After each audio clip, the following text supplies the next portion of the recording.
Hello everyone, welcome to T1 academy. My self Sudheer Kumar. Friends, మనం Indian politics సంబంధించి previous year MCQ discuss చేస్తున్నాం కదా. So ఈరోజు మరికొన్ని ఎంసీక్యూస్ చూద్దాం. సో ఫస్ట్ క్వశ్చన్ వచ్చేసి 1947 అక్టోబర్ 26న ఇన్స్ట్రుమెంట్ ఆఫ్ యాక్సేషన్పై సంతకం చేయడం ద్వారా భారత రాజ్యంలో చేరిన రాష్ట్రం ఏది అని అడుగుతున్నాడు. ఓకే, మనకి మెయిన్గా 1947 ఆగస్ట్ 15న ఇండిపెండెన్స్ వచ్చింది కానీ అప్పుడు ఏదైతే ఇండిపెండెన్స్ యాక్ట్ 1947 ప్రకారం బ్రిటిష్ వారు ఏం చేశారు అంటే కొన్ని కండిషన్స్ పెట్టారు. దాంట్లో ఇండియా అండ్ పాకిస్తాన్ అనే రెండు డొమైన్స్ ఉంటాయి. సో దాంట్లో భాగంగా ఈ ప్రిన్స్లీ స్టేట్స్ ఏవైతే ఉంటాయో వాటి ఇష్టానుసారం అంటే ఐదర్ పాకిస్తాన్లో కానీ ఐదర్ ఇండియాలో కానీ జాయిన్ కావచ్చు, లేదంటే తటస్థంగా కూడా ఉండొచ్చు అన్నమాట. సో దాంట్లో భాగంగానే ఈ ఇన్స్ట్రుమెంట్ ఆఫ్ యాక్సేషన్ ద్వారా ఒక రాజ్యం అనేది ఇండియాలో పార్ట్గా అయిందనమాట. సో అది ఏ రాష్ట్రము అని అడుగుతున్నాడు. ఓకే, ఫస్ట్ ఆప్షన్ వచ్చేసి హైదరాబాద్, సెకండ్ ఆప్షన్ వచ్చేసి గోవా, థర్డ్ ఆప్షన్ వచ్చేసి జమ్మూ కాశ్మీర్, ఫోర్త్ ఆప్షన్ వచ్చేసి జూనాగఢ్. ఫ్రెండ్స్, మనకి అక్టోబర్ 26, 1947న మనకి ఇన్స్ట్రుమెంట్ ఆఫ్ యాక్సేషన్ ద్వారా జాయిన్ అయింది ఎవరు అంటే Jammu Kashmir. Third option is the correct answer. అలాగే మనకి హైదరాబాద్ వచ్చేసి పోలీస్ యాక్షన్ ద్వారా మనం జాయిన్ చేసుకోవడం జరిగింది. అలాగే జూనాగఢ్ వచ్చేసి ప్లెబిసైట్ అంటే ప్రజాభిప్రాయ సేకరణ ద్వారా జూనాగఢ్ని మనం భారతదేశంలో కలుపుకోవడం జరిగిందనమాట. అలాగే గోవా వచ్చేసి మనకి పోర్చుగీస్ నుంచి తీసుకోవడం జరిగింది. ఓకే, సో ఇవి ఇంపార్టెంట్.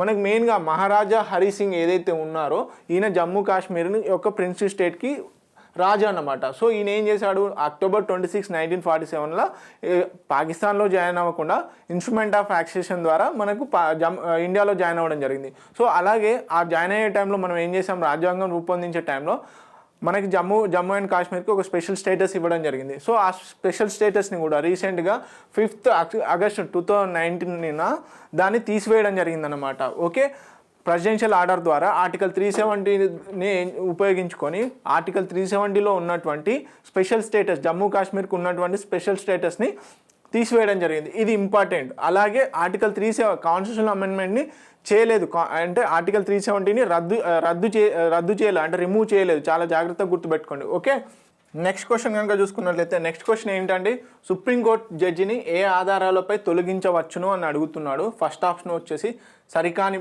తీర్పు. ఓకే, సరికాని తీర్పు ఇచ్చినట్లయితే తొలగించవచ్చా. సెకండ్ ఆప్షన్ వచ్చేసి ప్రజా సంబంధ విషయాలకు మద్దతు. థర్డ్ ఆప్షన్ వచ్చేసి నిరూపితమైన దుష్ప్రవర్తన లేక అసమర్థత. ఫోర్త్ ఆప్షన్ వచ్చేసి రాష్ట్రపతి అభిష్టం మేరకు. ఫ్రెండ్స్, మనకి సుప్రీంకోర్టు జడ్జిని ఈజీగా రిమూవ్ చేయలేము. అతను కొన్ని రిమూవల్కి సంబంధించినటువంటి కొంత ప్రొసీజర్ ఉంటుంది. దాంట్లో భాగంగా ఒక సుప్రీంకోర్టు జడ్జిని రిమూవ్ చేయాలి అంటే నిరూపితమైన దుష్ప్రవర్తన లేదా అసమర్థత ఉన్నట్లయితే సుప్రీంకోర్టు జడ్జిని రిమూవ్ చేయవచ్చు అన్నమాట ఆ పదవి నుంచి. సో దానికి సంబంధించిన ప్రొసీజర్ చూద్దాం. మెయిన్గా సుప్రీంకోర్టు జడ్జిని సంబంధించి రిమూవ్ చేయాలంటే he must be proven misbehaviour or incapacity. Okay, ఇది ఏంటి అంటే ఆర్టికల్ 124లో సుప్రీంకోర్టు జడ్జి అయితేనేమో ఆర్టికల్ 124 ప్రకారము, అలాగే ఆర్టికల్ 218లో కూడా హైకోర్టు జడ్జిని కూడా సేమ్ సుప్రీంకోర్టు జడ్జి మాదిరిగానే రిమూవ్ చేయడం జరుగుతుంది. ఇద్దరి ప్రొసీజర్ కూడా సేమే, చాలా జాగ్రత్తగా గుర్తుపెట్టుకోండి. సో అందుకని చెప్పేసి చాలా డీటెయిల్గా ఎక్స్ప్లెయిన్ చేయడం జరుగుతుంది. సో అయితే ఏంటంటే పార్లమెంట్ మోషన్ కనుక పాస్ అయితే, రిమూవల్ మోషన్ పాస్ అయితే ప్రెసిడెన్షియల్ ఆర్డర్ ద్వారా సుప్రీంకోర్టు జడ్జిని కానీ హైకోర్టు జడ్జిని కానీ తీసేయవచ్చు అని చెప్పారు. అయితే దీనికి సంబంధించిన డీటెయిల్ ప్రొసీజర్ వచ్చేసి జడ్జెస్ ఎంక్వైరీ యాక్ట్ 1968 ఏదైతే ఉందో జడ్జెస్ ఎంక్వైరీ యాక్ట్ 1968లో క్లియర్గా మెన్షన్ చేయడం జరిగింది. అంటే రిమూవల్ మోషన్ని పార్లమెంట్లో ఉభయ సభలో ఏదైనా ఒక సభలో మాత్రం ప్రవేశపెట్టవచ్చు. కేవలం పార్లమెంట్లోనే, గుర్తుపెట్టుకోండి, పార్లమెంట్లోని ఐదర్ లోక్సభలో కానీ రాజ్యసభలో కానీ ఆ మోషన్ని ప్రవేశపెట్టవచ్చు అనమాట. ఆ మోషన్ ప్రవేశపెట్టే సందర్భంలో లోక్సభలో అయితే 100 మంది ఎంపీలు ఎవరైతే ఉన్నారో ఆ ఎంపీలు దానికి తగ్గట్టుగా సైన్ చేసి స్పీకర్కి సమర్పించాలి, లోక్సభ స్పీకర్కి. ఒకవేళ రాజ్యసభలో అయితే 50 మెంబర్స్, ఓకే, 50 మెంబర్స్కి సైన్ చేసి రాజ్యసభ చైర్మన్కి సబ్మిట్ చేయాల్సి వస్తుంది.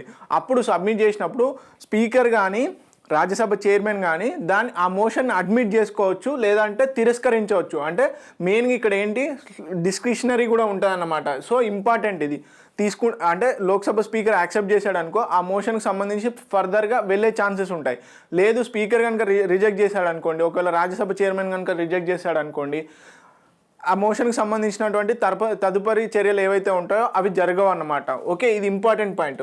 సో ఒకవేళ మోషన్ అడ్మిట్ చేసుకున్నాడు, ఓకే, స్పీకర్ కానీ రాజ్యసభ చైర్మన్ కానీ ఆ మోషన్ రిమూవల్, సుప్రీంకోర్టు జడ్జి యొక్క రిమూవల్ మోషన్ని అడ్మిట్ చేసుకున్నాడు. సో అప్పుడు ఏంటి, దానికి సంబంధించిన కమిటీ ఉంటుంది, ఒక రిమూవల్ అంటే ఎంక్వైరీ కమిటీ వేస్తారు. ఆ ఎంక్వైరీ కమిటీలో సుప్రీంకోర్టు జడ్జి ఉంటారు, అలాగే చీఫ్ జస్టిస్ ఆఫ్ హైకోర్టు ఉంటాడు, ప్లస్ అలాగే డిస్టింక్ట్ జ్యూరిస్ట్, ముగ్గురుతో కూడుకున్నటువంటి కమిటీ ఉంటుంది, ఎంక్వైరీ కమిటీ.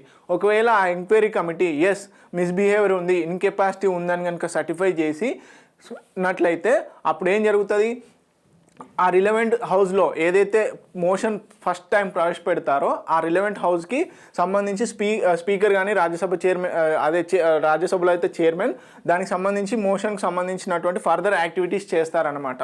సో మిస్బిహేవియర్ కానీ ఇన్కెపాసిటీ అని ప్రూవ్ అయిందనుకో, దానికి సంబంధించి ఏం చేస్తారు, లోక్సభలో కానీ రాజ్యసభలో కానీ ఓటింగ్ ప్రొసీజర్ జరుగుతుంది అనమాట. సో ఆ ఓటింగ్ ప్రొసీజర్ ఎలా అంటే, మనకి ఆర్టికల్ 368లో పేర్కొన్నటువంటి స్పెషల్ మెజారిటీ ఏదైతే ఉందో ఆ స్పెషల్ మెజారిటీ బేస్ని చేసుకొని ఓటింగ్ అనేది మోషన్ అనేది పాస్ అవ్వాలన్నమాట. సో స్పెషల్ మెజారిటీ అంటే ఏంటి అంటే, ఆ టైంకి ప్రజెంట్ అయినటువంటి మొత్తం అభ్యర్థులలో 2/3 ఓట్స్ అనేటి ఆ బిల్లుకు అనుకూలంగా ఉండాలి. ప్లస్ అలాగే ఈ 2/3 ఓట్స్ అనేటి ఆ సభకు సంబంధించినటువంటి మొత్తం సభ్యుల్లో >50% ఉండాలి. ఓకే, ఇది ఇంపార్టెంట్. మొత్తం ఓట్స్ అనేది 50%, >50% టు దట్ హౌస్. ఓకే, ఇది ఇంపార్టెంట్. సో ఆ విధంగా స్పెషల్ మోషన్ అనేది పాస్ అయినప్పుడు ప్రెసిడెన్షియల్ ఆర్డర్ ద్వారా సుప్రీంకోర్టు జడ్జిని కానీ హైకోర్టు జడ్జిని కానీ తీసివేయడం జరుగుతుంది. ఇది ఇంపార్టెంట్. ఓకే, నెక్స్ట్ క్వశ్చన్ వచ్చేసి, భారతదేశంలో పార్టీ రహిత ప్రజాస్వామ్యాన్ని ఎవరు ప్రతిపాదించారు అని అడుగుతున్నారు. సో భారతదేశంలో పార్టీ రహిత ప్రజాస్వామ్యాన్ని ఎవరు ప్రతిపాదించారండి? ఫస్ట్ ఆప్షన్ వచ్చేసి ఎంఎన్ రాయ్, సెకండ్ ఆప్షన్ వచ్చేసి ఆచార్య వినోబా భావే, థర్డ్ ఆప్షన్ వచ్చేసి జవహర్లాల్ నెహ్రూ, ఫోర్త్ ఆప్షన్ వచ్చేసి జయప్రకాష్ నారాయణ. సో వీళ్ళందరూ కూడా ఇండిపెండెన్స్ ఫైటర్స్. ఓకే, దాంట్లో భాగంగానే వాళ్ళు ఎప్పుడంటే అప్పుడు ఉన్నటువంటి ఎథిక్స్ను ఫాలో అయ్యి మెయిన్గా ఒక వ్యక్తి ప్రజాస్వామ్యంలో మనకు పార్టీ రహిత ప్రజాస్వామ్యం కావాలి అని చెప్పేసి ప్రపోజ్ చేస్తాడనమాట. ఆ వ్యక్తి ఎవరు అంటే ఫోర్త్ ఆప్షన్ జయప్రకాష్ నారాయణ గారు ఈ పార్టీ రహిత ప్రజాస్వామ్యం కావాలి మన భారతదేశానికి అని చెప్పేసి ప్రతిపాదించడం జరుగుతుంది. Okay, fourth option is the correct answer. Next question వచ్చేసి, ఈ గవర్నెన్స్ మరియు సాంకేతిక సమాచార వ్యవస్థలను ఉపయోగించుకొని సమర్థవంతంగా వినియోగించుకుంటున్నందుకు ఇటీవల స్కో ఆర్డర్ ఆఫ్ మెరిట్ అనే జాతీయ అవార్డు పొందిన రాష్ట్రం ఏది అని అడుగుతున్నాడు. ఇది ప్రీవియస్ ఇయర్ క్వశ్చన్ అని, అంటే ఇది కరెంట్ అఫేర్ రిలేటెడ్ అయినప్పటికీ కూడా ఈ గవర్నెన్స్ ప్లస్ అలాగే ఇన్ఫర్మేషన్ టెక్నాలజీ ఈ విధంగా అడిగే ఛాన్సెస్ ఉంటాయి. సో అందుకని చెప్పేసి ఈ క్వశ్చన్ పెట్టడం జరిగింది. సో ఫస్ట్ ఆప్షన్ వచ్చేసి తెలంగాణ, సెకండ్ ఆప్షన్ వచ్చేసి గోవా, థర్డ్ ఆప్షన్ వచ్చేసి ఆంధ్రప్రదేశ్, ఫోర్త్ ఆప్షన్ వచ్చేసి Haryana. So Haryana is the correct answer అప్పుడున్న పరిస్థితుల ప్రకారం. ఓకే, నెక్స్ట్ క్వశ్చన్ కనుక చూసుకున్నట్లయితే, సమాచార హక్కు చట్టానికి సంబంధించి ఇన్ఫర్మేషన్ యాక్ట్ ఏదైతే ఉందో రైట్ టు ఇన్ఫర్మేషన్ యాక్ట్ సంబంధించి ఈ కింది వాణిలో సరైనది కానిది అని అడుగుతున్నాడు. ఏది సరైనది ఏది సరైనది కాదు అని క్వశ్చన్లో క్లియర్గా మనం చదవాలి. సో ఇక్కడ ఏమంటున్నాడు, కానిది ఏది అని అడుగుతున్నాడు. So wrong one is the correct అవుతుంది అనమాట. ఇక్కడ చాలా ఇంపార్టెంట్. సో ఫస్ట్ ఆప్షన్ వచ్చేసి పారదర్శకతను మరియు జవాబుదారీతనాన్ని ప్రోత్సహించడము, సెకండ్ ఆప్షన్ వచ్చేసి అవినీతిని అరికట్టడము, థర్డ్ ఆప్షన్ వచ్చేసి సుపరిపాలనను ప్రోత్సహించడం, అలాగే ఫోర్త్ ఆప్షన్ వచ్చేసి ప్రజల నుంచి సమాచారాన్ని రాబట్టడం. ఫ్రెండ్స్, మనకి రైట్ టు ఇన్ఫర్మేషన్ యాక్ట్ అనేది తీసుకురావడం జరిగింది. దాంట్లో భాగంగా ఆ రైట్ టు ఇన్ఫర్మేషన్ మెయిన్గా వచ్చేసి ట్రాన్స్పరెన్సీ అండ్ అకౌంటబిలిటీని పెంపొందిస్తుంది అనమాట. ఓకే, ట్రాన్స్పరెన్సీ అండ్ అకౌంటబిలిటీని పెంపొందించడం, అలాగే కరప్షన్ని అరికడుతుంది అనమాట. అలాగే సుపరిపాలన ఏదైతే ఈజ్ ఆఫ్ గవర్నెన్స్ ఉంటుందో దాన్ని ఈజీగా ప్రొవైడ్ చేస్తానమాట. సో మెయిన్గా ఏంటి, యాక్చువల్గా రైట్ టు ఇన్ఫర్మేషన్ యాక్ట్లో ఉన్నటువంటి మెయిన్ ఇంటెన్షన్ ఏంటంటే, గవర్నమెంట్ చేసే గవర్నమెంట్కి సంబంధించినటువంటి ప్రతి ఇన్ఫర్మేషన్ కూడా ప్రజలకు తెలియాలి. అది రైట్ టు ఇన్ఫర్మేషన్ యాక్ట్ సంబంధించి. So main intention. సో ఇక్కడ ఏమడుగుతుండు, ప్రజల నుంచి సమాచారాన్ని రాబట్టడం అంటుండు. So fourth option is the wrong అవుతుంది. కాకపోతే fourth option is the correct answer. ఎందుకు, ఇక్కడ కానిది ఏది అని అడిగాడు. So wrong statement is the correct statement అవుతుంది. ఓకే, సో మెయిన్గా రైట్ టు ఇన్ఫర్మేషన్ యాక్ట్గా రావడానికి గల మెయిన్ కారణం ఏంటంటే, Raj Narayan versus state of Uttar Pradesh case ఏదైతే ఉందో ఈ కేసులో భాగంగా సుప్రీంకోర్టు రైట్ టు ఇన్ఫర్మేషన్ అనేది ఆర్టికల్ 19(1) కిందికి వస్తుందని క్లియర్గా మెన్షన్ చేయడం జరిగింది. దాంట్లో భాగంగానే మనకి రైట్ టు ఇన్ఫర్మేషన్ యాక్ట్ 2005ని తీసుకురావడం జరిగింది. ఓకే, దీని మెయిన్ ఆబ్జెక్టివ్స్ వచ్చేసి ట్రాన్స్పరెన్సీ అండ్ అకౌంటబిలిటీని పెంపొందించడం, కరప్షన్ని అరికట్టడము, ప్లస్ అలాగే పీపుల్ని ఎంపవర్ చేయడము, ఎంపవర్ ది సిటిజన్స్. ఓకే, అదేవిధంగా ఈజ్ ఆఫ్ గవర్నెన్స్ని పెంచడము, ట్రాన్స్పరెన్సీ అకౌంటబిలిటీని పెంచడం అన్నమాట main objectives. Okay, next question కనుక చూసుకున్నట్లయితే సభ స్పీకర్ తన రాజీనామాను ఎవరికి సమర్పిస్తారు అని అడుగుతున్నాడు. ఓకే, ఫస్ట్ ఆప్షన్ వచ్చేసి ముఖ్యమంత్రి, సెకండ్ ఆప్షన్ వచ్చేసి గవర్నర్, థర్డ్ ఆప్షన్ వచ్చేసి డిప్యూటీ స్పీకర్, ఫోర్త్ ఆప్షన్ వచ్చేసి హైకోర్టు న్యాయమూర్తి. ఫ్రెండ్స్, ఇక్కడ శాసనసభ స్పీకర్ అన్నాడు. ఓకే, శాసనసభ స్పీకర్ అన్నాడు కాబట్టి శాసనసభ స్పీకర్ ఎవరికి తన రాజీనామాను ప్రకటిస్తాడు? రాజీనామా లెటర్ని ఎవరికి సమర్పిస్తారండి? డిప్యూటీ స్పీకర్కి సమర్పించడం జరుగుతుంది. So third option is the correct answer. ఒకసారి కనుక చూసుకున్నట్లయితే క్వశ్చన్లో శాసనసభ స్పీకర్ అన్నాడు. ఓకే, ఇక్కడ కనుక చూసుకున్నట్లయితే ఒకసారి ఎక్స్ప్లెనేషన్లో ఆర్టికల్ 93, 94, 95, 96 ఏదైతే ఉందో స్పీకర్, డిప్యూటీ స్పీకర్ అంటే లోక్సభకు సంబంధించినటువంటి స్పీకరు ఇక్కడ ప్లస్ ఏది శాసనసభలో ఉన్నటువంటి స్పీకర్కి సంబంధించి కొన్ని సేమ్ ఉంటాయన్నమాట. సో మెయిన్గా మనం ముందు దీన్ని డిస్కస్ చేద్దాం. సో పార్లమెంట్కి సంబంధించినటువంటి డిప్యూటీ స్పీకర్ అంటే లోక్సభకు సంబంధించినటువంటి స్పీకర్, డిప్యూటీ స్పీకర్ సంబంధించి ఆర్టికల్ 93, 94, 95, 96లో క్లియర్గా మెన్షన్ చేయడం జరిగింది. Okay, tenure of the office మెయిన్గా వచ్చేసి స్పీకర్ ఏదైతే ఉందో స్పీకర్ కానీ డిప్యూటీ స్పీకర్ యొక్క పోస్టులు ఏమవుతాయంటే ఒకవేళ లోక్సభ డిజాల్వ్ అయినప్పటికి కూడా అలాగే స్టేట్లో కనుక శాసనసభ డిజాల్వ్ అయినప్పటికి కూడా ఏమవుతాయంటే వాళ్ళ మెంబర్షిప్ అనేది పోతుంది, అంటే మెంబర్ ఆఫ్ పార్లమెంట్ పోద్ది, కానీ వాళ్ళు స్పీకర్గా డిప్యూటీ స్పీకర్గా అంటిల్ నెక్స్ట్ ఎన్నుకునేంత వరకు కూడా నెక్స్ట్ వాళ్ళను ఎన్నుకునేంత వరకు వాళ్ళ అధికారం అనేది ఉంటుంది. ఓకే, నెక్స్ట్ కనుక చూసుకున్నట్లయితే లోక్సభ స్పీకర్ కానీ అలాగే మెయిన్గా శాసనసభ స్పీకర్ యొక్క రిమూవల్కి సంబంధించి ఎలా ఉంటుంది ప్రాసెస్ అనేది. ఓకే, దాని గమనించినట్లయితే లోక్సభ స్పీకర్ సంబంధించి తను రిజైన్ అయినా చేయొచ్చు, లేకపోతే తన మెంబర్షిప్కు సంబంధించి మెంబర్షిప్ అనేది వెళ్ళినా కానీ మెయిన్గా ఏమవుతుంది లోక్సభ స్పీకర్గా పదవి విచ్ఛిన్నం అనేది జరుగుతుంది అనమాట. సో ఒకవేళ లోక్సభ స్పీకర్ని కానీ అలాగే శాసనసభలో కానీ స్పీకర్ని రిమూవల్కి సంబంధించి ప్రొసీజర్ ఏంటి అంటే దానికి సంబంధించిన ప్రొసీజర్ ఏంటంటే ముందుగానే 14 days రిమూవల్ నోటీస్కి సంబంధించి ఒక నోటీస్ ఇవ్వాలన్నమాట రిమూవ్కి సంబంధించి. అలాగే అబ్జల్యూట్ మెజారిటీ ప్రకారంగా రిమూవల్ జరుగుతుంది. నెక్స్ట్ వచ్చేసి ఆ మోషన్ వచ్చేసి మెయిన్గా ఏంటి at least 50 members of the house support చేయాలన్నమాట. ఓకే, నెక్స్ట్ వచ్చేసి స్పీకర్ అంటే రిమూవింగ్ టైంలో స్పీకర్ ఎట్టి పరిస్థితుల్లో కూడా లీడ్ చేయరాదు, అంటే సభని లీడ్ చేయడానికి కుదరదు అనమాట. కాకపోతే అటెండ్ అవుతాడు, ప్లస్ అలాగే క్యాస్టింగ్ ఓటు ఒక బిల్లుకు సంబంధించి సమానమైన ఓట్లు వచ్చినప్పుడు డిసైడింగ్ ఓటు ఉంటుంది కదా, అది అప్పుడు వేస్తాడు. కానీ ఇక్కడ ఏంటంటే ముందస్తుగా ఓటు వేయడం జరుగుతుంది అనమాట. ఫస్ట్ ఓటు స్పీకరే వేస్తాడు, కానీ డిసైడింగ్ కానీ క్యాస్టింగ్ ఓటు కానీ స్పీకర్ వేయడానికి వీలు లేదన్నమాట. ఈ విధంగా స్పీకర్ యొక్క రిమూవల్ ఉంటుంది. సో చాలా ఇంపార్టెంట్. ఓకే, నెక్స్ట్ క్వశ్చన్ కనుక చూసుకున్నట్లయితే రాజ్యసభ ప్రస్తుత డిప్యూటీ చైర్మన్ ఎవరు అని అడుగుతున్నారు. ఓకే, సో ఇది యాక్చువల్గా ప్రీవియస్ ఇయర్ క్వశ్చన్, కాకపోతే ప్రస్తుతానికి హరివంశ్ నారాయణ్ సింగ్. ఓకే, ఇది ఇంపార్టెంట్. నెక్స్ట్ క్వశ్చన్ కనుక చూసుకున్నట్లయితే సో డిప్యూటీ చైర్మన్ సంబంధించినటువంటి ఎలక్షన్ ప్రొసీజర్ ఇదంతా కూడా self explanatory, please pass and read clearly. Okay, next question వచ్చేసి భారతదేశంలో విద్య ఏ జాబితాలో ఉంది? ఆల్రెడీ మనం డిస్కస్ చేసుకున్నాం ప్రీవియస్ క్లాసెస్లో. మనకు state list, union list, concurrent list అని ఉంటాయని చెప్పేసి. సో అందులో భాగంగా విద్య అనేది ఏ జాబితాకు సంబంధించింది అని అడుగుతున్నాడు. ఫస్ట్ ఆప్షన్ వచ్చేసి రాష్ట్ర జాబితా, సెకండ్ ఆప్షన్ వచ్చేసి కేంద్ర జాబితా, థర్డ్ ఆప్షన్ వచ్చేసి ఉమ్మడి జాబితా, ఫోర్త్ ఆప్షన్ వచ్చేసి అవశిష్ట జాబితా. ఎడ్యుకేషన్ అంటే విద్య అనేది మనకి ఉమ్మడి జాబితాలో ఉంది. Third option is the correct answer. Okay, మనం ఆల్రెడీ డిస్కస్ చేసుకున్నాం state list, union list, concurrent list అనేది క్లియర్గా. ఓకే, నెక్స్ట్ కనుక చూసుకున్నట్లయితే ఇవి ఇంపార్టెంట్ ఏవైతే ఉన్నాయో అంశాలు, ఆ కేటగిరీస్లో ఉన్నటువంటి ఇంపార్టెంట్ అంశాలు అన్నమాట. సో ఎడ్యుకేషన్ అనేది మనకు కాంకరెంట్ లిస్ట్లో ఉంది క్లియర్గా. ఓకే, ఇంపార్టెంట్ అండి, చాలా ఇంపార్టెంట్ అవి. ఓకే, నెక్స్ట్ వచ్చేసి రాష్ట్ర గవర్నర్ యొక్క పదవి కాలం ఎంత అని అడుగుతున్నాడు. ఫస్ట్ ఆప్షన్ వచ్చేసి 2 సంవత్సరాలు, సెకండ్ ఆప్షన్ వచ్చేసి 3 సంవత్సరాలు, థర్డ్ ఆప్షన్ వచ్చేసి 4 సంవత్సరాలు, ఫోర్త్ ఆప్షన్ వచ్చేసి 5 సంవత్సరాలు.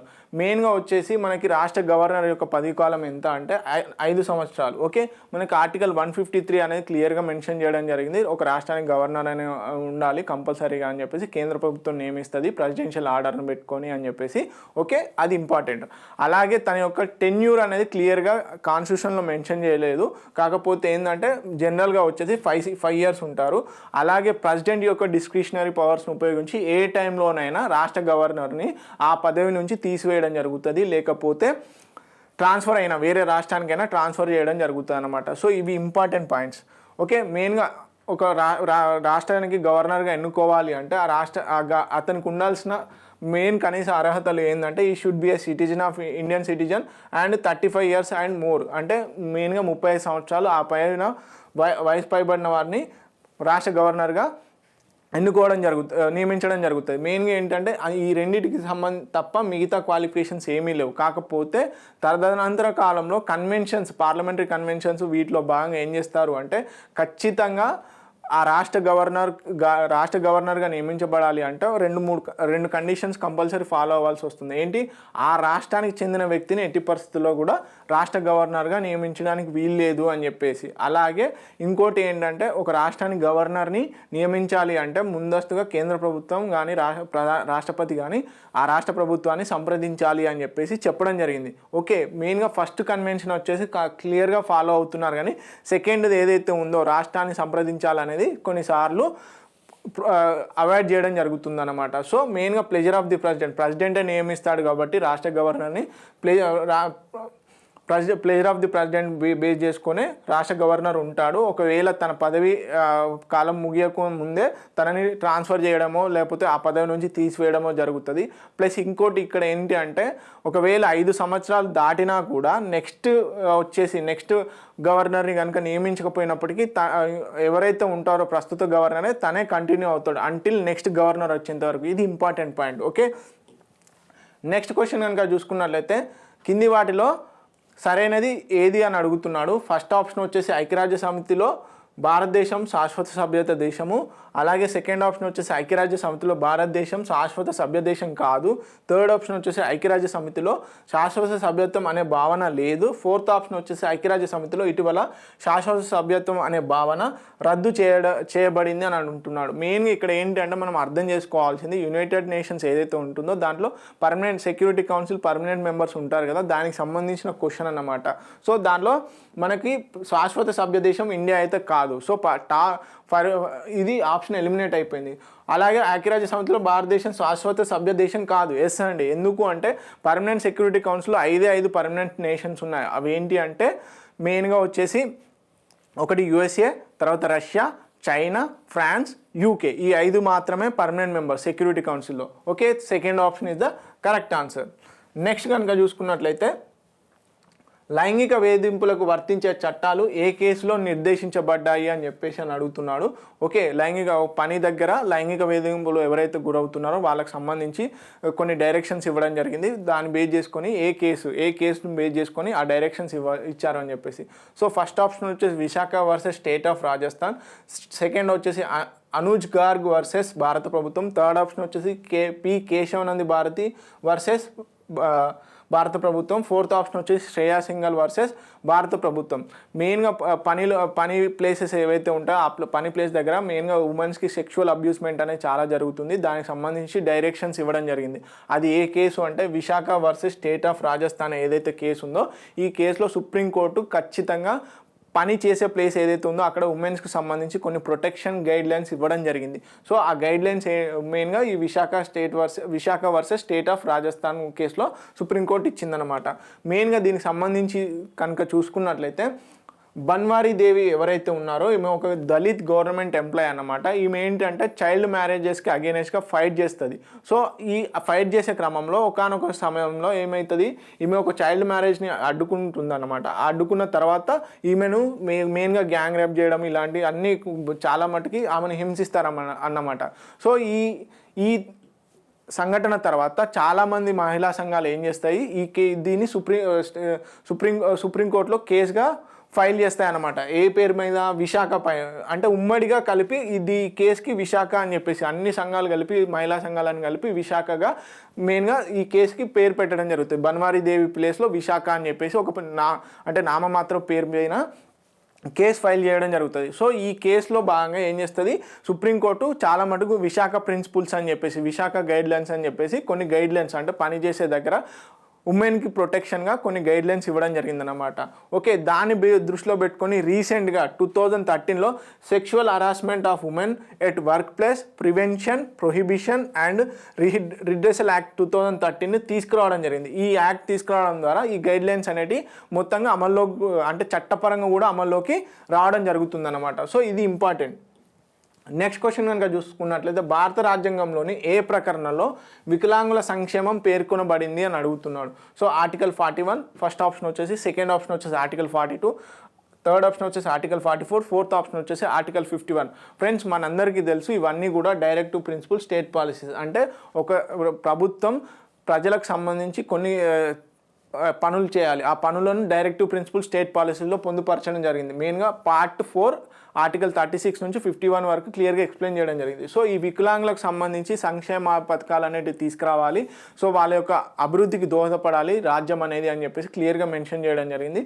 అది ఏ ఆర్టికల్ అంటే article 41. Okay, first option is the correct answer. ఒకసారి దాని గురించి డీటెయిల్గా తెలుసుకున్నట్లయితే మెయిన్గా రైట్ టు వర్క్ అనేది, ప్లస్ అలాగే to education and public assistance in cases of unemployment, అలాగే old age, sickness and disability టైంలో వాళ్ళని ఆదుకోవాలి అని చెప్పేసి స్టేట్కి డైరెక్షన్ చేస్తుంది. అలాగే ఆర్టికల్ 42 ఏం చెప్తుంది, state shell make provisions for securing just and human condition work for maternity relief. Okay, మనకు మెటర్నిటీ రిలీఫ్ యాక్ట్ ఏదైతే ఉందో అది కూడా ఈ ఆర్టికల్ను బేస్ చేసుకుని తీసుకురావడం జరిగింది. అలాగే ఆర్టికల్ 43 ఏం చెప్తుంది, state shall endeavour to secure all workers living wage and a decent standard of life. Okay, ఇది ఇంపార్టెంట్ అనమాట. అలాగే ఆర్టికల్ 44, 45 డిఫరెంట్ మొత్తంగా కూడా ఇవి క్లియర్గా డైరెక్టివ్ ప్రిన్సిపల్ స్టేట్ పాలసీస్ ఆదేశిక సూత్రాలు ఏదైతే ఉందో, ప్లస్ అలాగే ప్రాథమిక హక్కులు ఏవైతే ఉన్నాయో క్లియర్గా చదవండి. ఎందుకంటే టైం బీయింగ్లో ఇక్కడ ప్రతి ఆర్టికల్ ఎక్స్ప్లెయిన్ చేయాలి అంటే చాలా టైం తీసుకుంటుంది. ఓకే, సో ఆర్టికల్ 51 వచ్చేసి ఇంటర్నేషనల్ పీస్ని ప్రమోట్ చేయాలని చెప్పేసి కూడా చూపిస్తుంది అనమాట. మనకి ఇక్కడ ఏంటి, ఇంకో ఇంపార్టెంట్ పాయింట్ ఏంటంటే ఆర్టికల్ 50 ఏదైతే ఉందో అది మెయిన్గా ఎగ్జిక్యూటివ్ని జ్యుడిషియరీని సపరేట్ చేయండి, జ్యుడిషియరీని ఎగ్జిక్యూటివ్ నుంచి సపరేట్ చేయండి అని చెప్పేసి ఆర్టికల్ 50లో మెన్షన్ చేయడం జరిగింది. ఇది important, previous year UPSC question ఇది. ఓకే, నెక్స్ట్ క్వశ్చన్ కనుక చూసుకున్నట్లయితే వలసల వల్ల సంభవించని పరిణామం ఏది అని అడుగుతున్నాడు. ఓకే, మైగ్రేషన్ వల్ల ఏది సంభవించదు అని అడుగుతున్నాడు.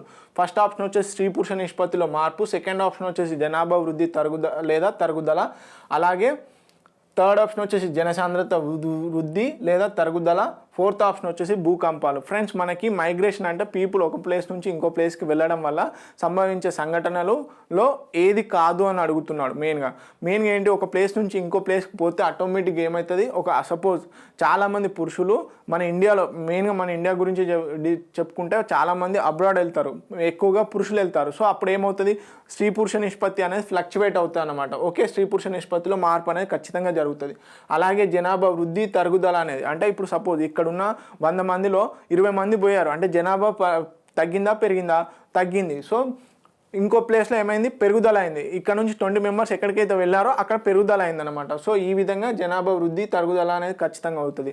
ఆటోమేటిక్గా జనసాంద్రత అనేది వృద్ధి అనేది తరుగుదల అనేది జరుగుతుంది. సో ఇది న్యాచురల్ కెలామిటీస్, భూకంపాలు అనేటివి. ఓకే, ఎర్త్క్వేక్స్ అనేటివి న్యాచురల్ కెలామిటీస్. సో ఈ వలసల వల్ల సంభవించదు కాబట్టి fourth option is the correct answer. Okay, next question కనుక చూసుకున్నట్లయితే ప్రస్తుతం అమలులో ఉన్న ఆహార పథకాలు, ఆహార భద్రతా చట్టం, ఫుడ్ సెక్యూరిటీ యాక్ట్ ఏదైతే ఉందో ఈ కింది విధంగా మార్చింది అని చెప్పేసి, అంటే యాక్చువల్గా ఏది ఆహార పథకాలు ఏవైతే ఉన్నాయో వాటి వల్ల ఉన్నటువంటి ఈ ఆహార భద్రతా చట్టం ఏ చట్టంగా, అంటే ఈ కింద ఏ హక్కుగా మార్చింది అని అడుగుతున్నాడు. సో ఫస్ట్ ఆప్షన్ వచ్చేసి అందరికీ న్యాయబద్ధమైన హక్కుగా, అలాగే సెకండ్ ఆప్షన్ వచ్చేసి ఆర్థికంగా వెనుకబడిన వారికి న్యాయపరమైన హక్కుగా, అలాగే థర్డ్ ఆప్షన్ వచ్చేసి సామాజికంగా బలహీన వర్గాలకు హక్కుగా, ఫోర్త్ ఆప్షన్ వచ్చేసి సాంస్కృతిక పరమైన వెనుకబాటుకు గురైన వారికి హక్కుగా అని చెప్పేసి.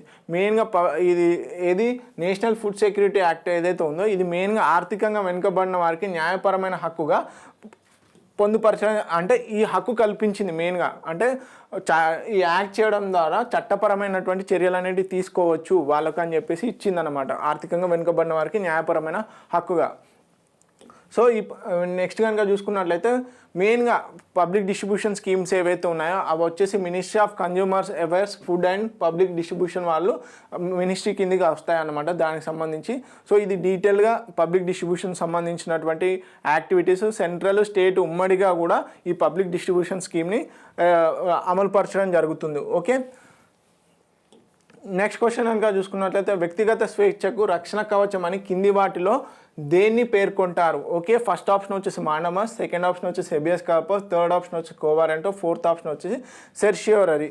ఓకే, సెర్షియోరరీ ఫ్రెండ్స్ మనందరికీ తెలుసు ఒక వ్యక్తిగత స్వేచ్ఛకు రక్షణ కల్పించేటువంటి రిట్ ఏది అంటే అది habeas corpus. Second option is the correct answer. మనం ఆల్రెడీ డీటెయిల్గా డిస్కస్ చేసుకున్నాం ఏది రిట్స్ ఎవరు అమలు చేస్తారు, రిట్స్ ఎవరికి ఇస్తారు అని చెప్పేసి. ఓకే, సుప్రీంకోర్టు ఆర్టికల్ 32 ప్రకారము, అలాగే హైకోర్టు ఆర్టికల్ 226 ప్రకారము ప్రాథమిక హక్కులకు భంగం కలిగినప్పుడు రిట్స్ జారీ చేస్తాయి అన్నమాట. సో అందులో భాగంగా మాండమస్, హెబియస్ కార్పస్, కో వారెంటో, సెర్షియోరరీ, ప్రొహిబిషన్ అని 5 రకాల రిట్స్ ఉంటాయి. ఆ 5 రకాల రిట్స్ని సుప్రీంకోర్టు, హైకోర్టు జారీ చేస్తాయి. అయితే ఇక్కడ ఏంటి అంటే ఆర్టికల్ 32లో ఇంకో క్లాస్ కూడా ఉంటుంది. ఏమని? పార్లమెంటు రిట్స్ని ఇష్యూ చేసే అధికారం ఇతర కోర్టులకు కూడా జారీ చేసే అధికారం పార్లమెంటుకు ఉంది అని చెప్పేసి ఉంది ఆ ఆర్టికల్లో పొందుపరచడం జరిగింది. ఓకే, అది important. Article 32 also empowers parliament to authorize any other court to issue writs. Okay, ఇది ఇంపార్టెంట్. ఇవన్నీ habeas corpus, mandamus, prohibition, certiorari, quo warranto అనేవి ఇంపార్టెంట్ రిట్స్ అన్నమాట ఇవి. ఓకే, సో ఒకసారి హెబియస్ కార్పస్ గురించి కనుక తెలుసుకున్నట్లయితే ఎవరైనా ఇల్లీగల్గా అరెస్ట్ చేయబడినట్లయితే ఆ వ్యక్తిని విడిచిపెట్టండి అని చెప్పేసి చెప్పేదే ఈ హెబియస్ కార్పస్ అన్నమాట. సో ఒకానొక సందర్భంలో ఇక్కడ ఏంది మనకు క్లియర్గా తెలుసు, ఇల్లీగల్గా ఎవరినైతే అరెస్ట్ చేస్తారో వాళ్ళని డిటెన్షన్ చేస్తారో వాళ్ళని విడుదల చేయాలని చెప్పేసి హెబియస్ కార్పస్ చెప్తుంది. రిట్ని అమలు పరుస్తారని చెప్పేసి చెప్తుంది. కాకపోతే ఇక్కడ ఏంటి, ఏ సందర్భాల్లో ఈ హెబియస్ కార్పస్ రిట్ని చెప్పకూడదు అని చెప్పేసి ఇష్యూ చేయకూడదు, హెబియస్ కార్పస్ రిట్ని ఇష్యూ చేయకూడదు అని చూసినట్లయితే ఒకవేళ డిటెన్షన్ అనేది లాఫుల్ చట్టపరంగానే అరెస్ట్ చేశారు అని అనుకున్నట్లయితే అప్పుడు ఈ రిట్ని ఇష్యూ చేయరాదు. అలాగే contempt of the legislature of or a court, ఒకవేళ కోర్టు ధిక్కారణ అంటారు కదా, అలాగే శాసనసభ ధిక్కారణలు ఇలాంటివి జరిగినప్పుడు కూడా ఆ డిటెన్షన్ అనేది రైట్ఫుల్ అవుతుంది అన్నమాట. ఓకే, నెక్స్ట్ వచ్చేసి detention by A contempt of the court, అలాగే అవుట్ సైడ్ ది జ్యూరిడిక్షన్. మెయిన్గా హైకోర్ట్స్కి ఆ టెరిటోరియల్ జ్యూరిడిక్షన్ ఏదైతే ఉంటుందో అక్కడి వరకే ఉంటుంది. అంటే ఆ టెరిటోరియల్ జ్యూరిడిక్షన్ తర్వాత వేరే ఆ పరిధి దాటిందంటే రిట్స్ యూజ్ చేయడానికి, ఇష్యూ చేయడానికి అధికారం ఉండదన్నమాట. ఆ సందర్భంలో కూడా రిట్స్ అనేది ఈ హెబియస్ కార్పస్ రిట్ అనేది ఇష్యూ చేయడానికి లేదు. ఓకే, నెక్స్ట్ వచ్చేసి మాండమస్ వచ్చేసి కమాండింగ్ చేస్తుంది, మీ డ్యూటీ మీరు చేయండి అని చెప్పేదే ఇదన్నమాట. ఓకే, మెయిన్గా వచ్చేసి మనకి డ్యూటీ చేయమని చెప్పేది మాండమస్. కాకపోతే ఇక్కడ ఏంది, ఏ సందర్భాల్లో ఈ రిట్ని ఇష్యూ చేయకూడదు, యూజ్ చేయకూడదు అంటే మెయిన్గా డిపార్ట్మెంటల్ ఇన్స్ట్రక్షన్స్ ఏవైతే ఉంటాయో does not possess statutory force. Okay, చట్టపరంగా ఏదైతే దాని డిపార్ట్మెంటల్ ఇన్స్ట్రక్షన్స్ ఉంటాయో చట్టపరంగా లేనట్లయితే ఆ సందర్భంలో కూడా రిట్ని ఇష్యూ చేయకూడదు, ఏది మాండమస్ని. అలాగే work is discretionary and not mandatory. అంటే డిస్క్రిషనరీ అంటే కంపల్సరీగా చేయాల్సిన అవసరం ఉండదు, ఖచ్చితంగా చేయాల్సిన అవసరం లేదు కాబట్టి చేయమని మాండమస్ని మనం ఇష్యూ చేయలేము. అలాంటి సందర్భంలో కూడా కాంట్రాక్చువల్ అప్లికేషన్ ఏదైతే ఉంటుందో అలాంటి సందర్భంలో కూడా మాండమస్ని ఇష్యూ చేయలేము. ఓకే, అలాగే ప్రొహిబిషన్ వచ్చేసి ఒకవేళ సపోజ్ హైకోర్టు ఉంది, తర్వాత డిస్ట్రిక్ట్ కోర్టు ఉంది. డిస్ట్రిక్ట్ కోర్టు తన యొక్క జ్యూరిడిక్షన్ ఎక్సీడ్ చేస్తున్నప్పుడు ఏం చేస్తుంది, హైకోర్టు ఈ ప్రొహిబిషన్ అనే రిట్ని జారీ చేయవచ్చు అనమాట. ఏమని, exceeding its jurisdiction or obstructing the a jurisdiction. And మెయిన్గా ఏం లేదండి, పై కోర్టు కింది కోర్టుని ఆజ్ఞాపిస్తాను అనమాట, నువ్వు నీ జ్యూరిడిక్షన్ని దాటుతున్నావు చేయకు అని చెప్పేసి ఆజ్ఞాపిస్తాను అనమాట. మెయిన్గా ఇది ఎవరికెవరికి జ్యుడిషియల్ అథారిటీకి, క్వాసీ జ్యుడిషియల్ అథారిటీస్కి మాత్రమే ఇష్యూ చేసే అధికారం ఉంటుంది. అంటే హైకోర్ట్స్ కింది కోర్ట్స్కి ఇష్యూ చేయడము, సుప్రీంకోర్టు హైకోర్ట్స్కి కానీ ట్రిబ్యునల్స్ కానీ ఇష్యూ చేయడం జరుగుతుంది అనమాట ఈ రిట్ అనేది. ఓకే, నెక్స్ట్ వచ్చేసి సెర్షియోరరీ అంటే సర్టిఫికేషన్. మెయిన్గా ఏంటంటే ఇది కూడా ఏం లేదండి, హైకోర్ట్స్ కింది కోర్ట్స్ అంటే సుప్రీంకోర్టు కానీ హైకోర్ట్స్ కానీ ఇంకా ఇతరత్ర కోర్టులకు కానీ ఈ రిట్ని ఇష్యూ చేసే ఛాన్సెస్ ఉంటాయి. ఏంటి అంటే మెయిన్గా అవి వాటి జ్యూరిడిక్షన్ని దాటి వెళ్ళడం వల్లనో లేకపోతే అవి మెయిన్గా వాటికి యాక్చువల్గా జ్యూరిడిక్షన్ లేదు, ఆ కేసు హియరింగ్ కూడా లేదు. ప్లస్ అలాగే ఫాల్స్ ఏమంటారు ఫాల్స్ జడ్జ్మెంట్ కనుక ఇచ్చినట్లయితే, ల్యాక్ ఆఫ్ జడ్జ్మెంట్ కనుక ఉన్నట్లయితే ఆ కేసుని బదిలీ చేయమని చెప్తుంది. ఇక్కడ చాలా జాగ్రత్త గుర్తుపెట్టుకోండి, బదిలీ చేయమని చెప్పేదే ఈ సెర్ష్యూరరీ. మెయిన్గా వచ్చేసి ఇది ఒకప్పుడు 1991 ముందు జ్యుడిషియల్ మరియు క్వాసీ జ్యుడిషియల్ అథారిటీస్కి మాత్రమే ఇష్యూ చేసి ఉంటుంది అనమాట. కాకపోతే 1991 తర్వాత అడ్మినిస్ట్రేటివ్ అథారిటీస్కి కూడా ఈ ఇష్యూ జారీ చేయడం జరుగుతుంది. ఓకే, ఇది ఇంపార్టెంట్. అలాగే కోవారెంటో వచ్చేసి బై వాట్ అథారిటీ అంటే ఒక పబ్లిక్ ఆఫీస్లో ఏ అథారిటీ పైన ఉందో ప్రివెంట్ ది ఇల్లీగల్ అబ్స్ట్రక్షన్ ఏదైతే ఉందో దాన్ని ప్రివెంట్ చేయడానికి అని చెప్పేసి ఈ కోవారెంటో ఇష్యూ చేస్తారన్నమాట. ఓకే, నెక్స్ట్ క్వశ్చన్ కనుక చూసుకున్నట్లయితే చదివించు సమీకరించు పోరాడు అనే ప్రసిద్ధమైన నినాదం ఎవరిచ్చారు అని అడుగుతున్నాడు. ఓకే, చదివించు సమీకరించు పోరాడు అనే నినాదం ఎవరిచ్చారు అని అడుగుతున్నాడు. ఫస్ట్ ఆప్షన్ వచ్చేసి అంబేద్కర్, సెకండ్ ఆప్షన్ వచ్చేసి కార్ల్ మార్క్స్, థర్డ్ ఆప్షన్ వచ్చేసి నేతాజీ సుభాష్ చంద్రబోస్, ఫోర్త్ ఆప్షన్ వచ్చేసి వల్లభాయ్ పటేల్. ఫ్రెండ్స్, ఈ చదివించు సమీకరించు పోరాడు అనే క్యాప్షన్ ఎవరిచ్చారు అంటే అంబేద్కర్ గారు ఇవ్వడం జరిగింది. Okay, first option is the correct answer. Next question కనుక చూసుకున్నట్లయితే 73వ రాజ్యాంగ సవరణకు సంబంధించని అంశం అంటున్నాడు. అంటే ఈ కింద ఇచ్చినటువంటి అంశాలలో ఏది ఈ 73వ రాజ్యాంగ సవరణకు సంబంధించింది కాదు అని అంటున్నాడు.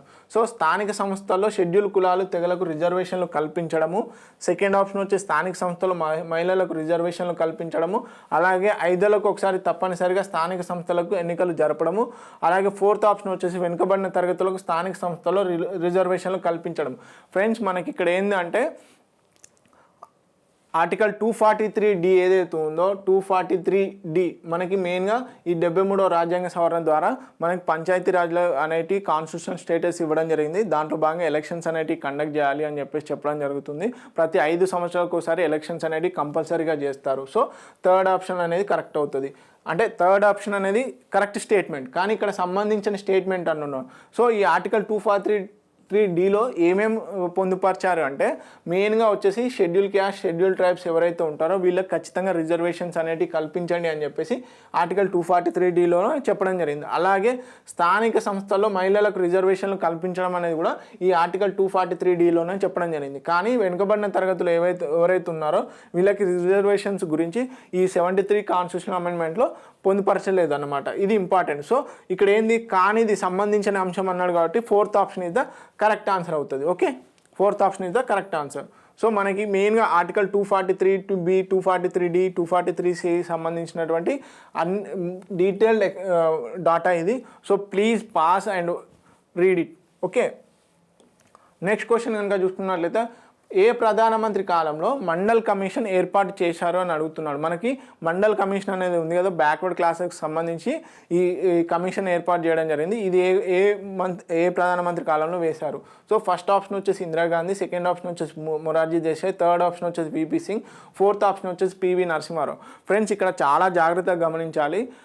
కమిటీ వేసింది వేరే వాళ్ళు, అలాగే ఆ కమిటీ యొక్క రికమెండేషన్స్ని అమలు చేసింది వేరే వాళ్ళు. సో ఇక్కడ ఏర్పాటు చేశారు అంటున్నాడు. అంటే ఏ ప్రధానమంత్రి కాలంలో మండల్ కమిషన్ ఏర్పాటు చేశారు అని అడుగుతున్నాడు. అది మొరార్జీ దేశాయ్ టైంలో. ఓకే, మొరార్జీ దేశాయ్ గారి టైంలో, రూలింగ్ టైంలో ఈ మండల్ కమిషన్ని ఏర్పాటు చేయడం జరిగింది. ఇది బీసీ బ్యాక్వర్డ్ క్లాస్కి సంబంధించినటువంటి సెకండ్ కమిషన్.